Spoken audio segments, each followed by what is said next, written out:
నా పేరు మహేందర్ భోగి. నేను సాఫ్ట్వేర్ కంపెనీకి హెడ్ డైరెక్టర్. ఇక్కడ మడికొండలో లోటస్ సాఫ్ట్వేర్ సొల్యూషన్ డైరెక్టర్. నా దగ్గర ఒక 8 years. సంవత్సరాల నుండి ఇక్కడ డంపింగ్ యార్డ్ వల్ల అనేక ఆరోగ్య సమస్యలతో బాధపడుతున్నారు కదా, ఏమేమి ఇక్కడ ఇప్పుడు మడికొండ డంపింగ్ యార్డ్ సమస్య దాదాపు 15 సంవత్సరాల పైన నుంచే ఉంది. ఇది 1 ఎకరము 2 ఎకరము కాదు, దాదాపు 30-40 ఎకరాల విస్తీర్ణంలో అది పెరుగుకుంటూ వస్తాను కానీ తగ్గట్లేదు. వరంగల్ చుట్టుపక్కల ఉన్న నగరాల నుంచి అంతా చెత్త తీసుకొచ్చి మడికొండలనే వేస్తారు. మెడికల్ వేస్ట్, ఏ వేస్ట్ అయినా కానీ తీసుకొచ్చేస్తారు. ఆ డంపింగ్ యార్డ్ పక్కనే మీరు చూస్తే సాఫ్ట్వేర్ టెక్నాలజీ పార్క్ ఉంది, STPI ఉంది, SEZ ఉన్నది, ఇటు వచ్చి టెక్స్టైల్ పార్క్స్ ఉన్నాయి, పక్కనే గురుకుల్ స్కూల్ ఉన్నది, చిన్నపిల్లల స్కూల్. చుట్టూ 1 kilometer 2 kilometer రేడియస్లో దాదాపు ఒక 2000 మంది పనిచేసే జాగాలో డంపింగ్ యార్డ్ ఉంది. మళ్ళీ చుట్టూ నగరాలు వచ్చేయంటే ఇటు ధర్మసాగర్, ఇటు ఎల్కుర్తి, మడికొండ మెయిన్, తర్వాత అటు రాంపూర్, నరసింగరాబాద్, దాదాపు 5-6 విలేజ్లు సఫర్ అవుతున్నాయి దీనివల్ల. ఇప్పుడు మీరు ప్రజెంట్గా ఈ కాలుష్యం కనుక చూస్తే దేనితో మెజర్ చేస్తారంటే ఎయిర్ క్వాలిటీ ఇండెక్స్ అంటారు దీన్ని. దాదాపు అది 100 లోపే ఉండాలి. ఈరోజు దాదాపు ఎంత ఉందని అనుకుంటారు మీ ఉద్దేశం ప్రకారం? 190 ఉంది ఈరోజు. 190 అంటే మనం విపరీతమైన కాలుష్యమైన ఎయిర్ను పీల్చుకుంటారు. 190 అంటే it's like highly polluted air. అంటే దానివల్ల మనకి ఎన్ని డిజీజెస్ వస్తాయో మనకు తెలియదు. ఒక 5 సంవత్సరాల తర్వాత ఏదో నాకు ఆస్తమా వచ్చిందంటే అది మనకి ఇంటర్నల్ ఎలిమెంట్ కాదు, దీనివల్లనే వస్తుంది. కొందరికి కార్డియాక్ అరెస్ట్లు అవుతున్నాయి. ఎందుకు? సడన్గా బ్రీతింగ్ అనేది తగ్గడం వల్ల ఆ క్లాట్స్ ఏర్పడడం, దానివల్ల కార్డియాక్ అరెస్ట్ అరే వీడియోలో లా ఉన్నాడు ఎదుగునే కాదు, ఇది అన్నిటికీ ముడిపడి ఉన్నది డంపింగ్ యార్డ్ సమస్య. ఎవరు వచ్చినా దాదాపు 90% కేసెస్ దీనికి రిలేట్ అయి ఉన్నాయి. ఈవెన్ ఇప్పుడు గ్రౌండ్ వాటర్ కూడా పొల్యూట్ అయిపోయింది కెమికల్ వేస్ట్తో. మనకు చెరువులకు కెమికల్ వేస్ట్ వస్తుంది డైరెక్ట్, అది తీసుకొచ్చి నల్లలకి ఇప్పుతుంది. అది తీసుకొచ్చి ఇప్పుడు మన బాయిలలోకి వస్తాయి, అన్నింటిలో వస్తాయి. ట్యాప్ వాటర్ మొత్తం కంటామినేటెడే. మనం ఎంత ఫిల్టర్ పెట్టుకున్నా ముఖం కట్టుకోవడానికి దానికో దీనికో అయితే వాడాలి కదా, తప్పదు కదా. సో ఇన్ని రకాలుగా అన్ని విధాల దెబ్బతీస్తాను.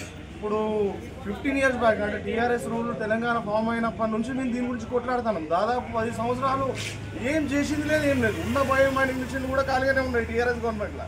మేము 2-3 సార్లు అక్కడికి వెళ్ళి బీజేపీ లీడర్స్ మేమందరం పోయి అక్కడ షూట్ కూడా చేసి పంపించినాం. కనీసం ఏ రెస్పాన్స్ లేదు. ఇప్పుడు ప్రెసెంట్ గవర్నమెంట్ కాంగ్రెస్ నుంచి అయితే నేను చాలా రెస్పాన్స్, అంటే రీసెంట్ ఎయిర్పోర్ట్ అలొకేట్ చేస్తున్నారు, ఇట్లాంటి పెద్దవి చేస్తున్నారు. అవన్నీ కాదు, ఇది చాలా పెద్ద సమస్య యాక్చువల్గా. దీన్ని చేస్తే కనుక మన వరంగల్ ఒక నెక్స్ట్ లెవెల్కి వెళ్ళిపోతుంది. ఇప్పుడు సాఫ్ట్వేర్ కంపెనీస్ అన్ని మడికొండలే ఉన్నాయి. మీరు కనుక చూస్తే దాదాపు ఒక 10 కంపెనీలు ఉన్నాయి. కంపెనీస్ ఎస్టాబ్లిష్ చేయడానికి best environment industrial area Madikonda ఇక్కడ. దాన్ని మీరు మంచిగా ఉంచాలంటే దాన్ని ఏం చేయాలి? దాన్ని తీసేయడమా, దానికి ఏమైనా బయోమైనింగ్ ప్రాసెస్, లేకపోతే కొంచెం వేస్టేజ్ షిఫ్ట్ చేయడం జరగాలి. ఇప్పటికీ మనం ఇన్ని రోజులకే మేము పోరాడతాం కానీ అది వచ్చే లారీలు తగ్గట్లే కానీ పెరుగుతున్నాయి. గుట్టలుగా మీరు ఆడ మొత్తం పేరుకొని ఉంటుంది. ఆ మెషిన్ ఒక మెషిన్ ఉంటే ఆ మెషిన్ ఓ రోజు నడుతుంది, ఓ రోజు నడవది. ఇప్పుడు మీరు పొద్దుగాల 4 గంటలకు చూడండి ఎంత పోగుంటుందో. చలికాలం అయితే విపరీతమైన సమస్య. పైన ఉన్న వాళ్ళకైతే కంప్లీట్ ఇళ్ళకు వెళ్ళిపోతుంది. ఆ ఎయిర్ పీల్చుతుంటే మనకు డంపింగ్ స్మోక్ స్మెల్ వస్తుంది. బాడీ మొత్తం షర్ట్స్ కూడా స్మెల్ వస్తాయి మీరు కనుక చూస్తే. సో ఇన్ని రకాలుగా ఇబ్బంది పెడుతుంది. దీన్ని అట్లీస్ట్ ఇప్పుడు రూలింగ్ గవర్నమెంట్ చాలా యాక్టివ్గా వర్క్ చేస్తుంది. నేను చూసిన అభివృద్ధి కార్యక్రమాల ప్రకారం ఇప్పుడు మామ్నూర్ ఎయిర్పోర్ట్ దాదాపు చాలా పెద్ద ఎయిర్పోర్ట్. ఇది ఎప్పుడో మన తాతల కాలంలో ఓపెన్ కావాల్సింది, అట్లీస్ట్ వీళ్ళ హయాంలో ఓపెన్ చేస్తాను. అది చాలా శుభసూచకం. ఇక అట్లనే చాలా అభివృద్ధి కార్యక్రమాల చాలా ఫండ్స్ రిలీజ్ చేసిండు. బట్ ఇది పక్కకు మొన్న సమస్యలో సీఎం దృష్టికి వచ్చిందో రాలేదో తెలియదు. ఇది మాత్రం దీన్ని కొంచెం కంపల్సరీ ఫోకస్ చేసి కాంగ్రెస్ లీడర్లు దయచేసి దీన్ని ముందుకు తీసుకుపోవాలి. మడికొండ అసలు యాక్చువల్గా చెప్పాలంటే మాదాపూర్ లాంటి ప్లేస్. సిటీలో హైదరాబాద్లో మాదాపూర్ మీకు తెలిసి ఉంటుంది. మాదాపూర్ కూడా ఒకప్పుడు ఇలానే ఉండేది. అక్కడ కంపెనీస్ పడంగా మాదాపూర్ అనేది 1 ఇంచు జాగాకి ₹1,00,000 చెప్తారు, 2 లక్షలు చెప్తారు. సో అలాంటి ప్లేస్ని మనం చేతులారా చెడగొట్టుకుంటాం.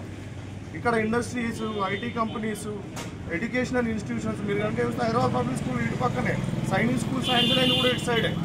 అన్ని డంపింగ్ యార్డ్స్ ఉంటే శాంక్షన్ చేసారు ల్యాండ్లన్నీ. డంపింగ్ యార్డ్ మధ్యలో పెట్టారు. అంటే సావమంటారా వీళ్ళందరూ? నాకు అర్థమవుతలేదు.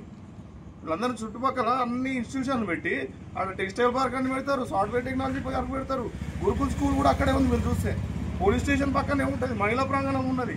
ఇంతమందిని పెట్టి అంటే వీళ్ళు రోజు పిలుచుకొని సావమనే కదా ఆడ పెట్టింది.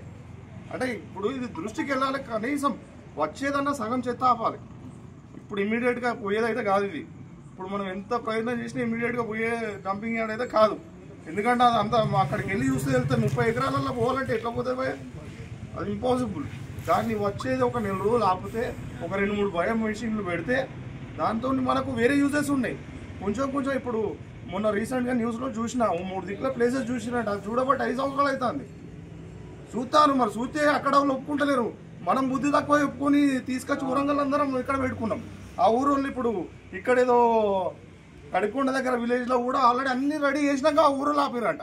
రానియకుండా ఏం పేరు అది. సో ఇప్పుడు ఏంటంటే ఈ సమస్య చూసిన వాళ్ళు ఎవరు ఎత్తలేరు డంపింగ్ యార్డ్ పెట్టుకోవడానికి. మనం ఏంటంటే ఇరికి కూర్చున్నాం. కానీ దీన్ని కొంచెం ఫోకస్గా సీఎం దృష్టికి వెళ్తేనే ఇది కొంచెం తొందరగా అవుతుంది. ఇప్పుడు మనకు మినిస్టర్లు వరంగల్లో 2-3 ఉన్నారు. వాళ్ళను 2-3 సార్లు కలిసి ఇది సమస్య ఎక్స్ప్లెయిన్ చేయాలి. మడికొండ అనేది చాలా డెవలపింగ్ ఏరియా. ఇక్కడ చాలా అనుకూలంగా గవర్నమెంట్ ల్యాండ్స్ ఉన్నాయి. ఇండస్ట్రీస్, కంపెనీస్, ఎడ్యుకేషనల్ ఇన్స్టిట్యూషన్స్ అన్నీ పెట్టుకోవచ్చు మనం ఇక్కడ. సో దీన్ని కొంచెం హైకమాండ్కి తీసుకుపోవాలని కాంగ్రెస్ లీడర్ని అందరినీ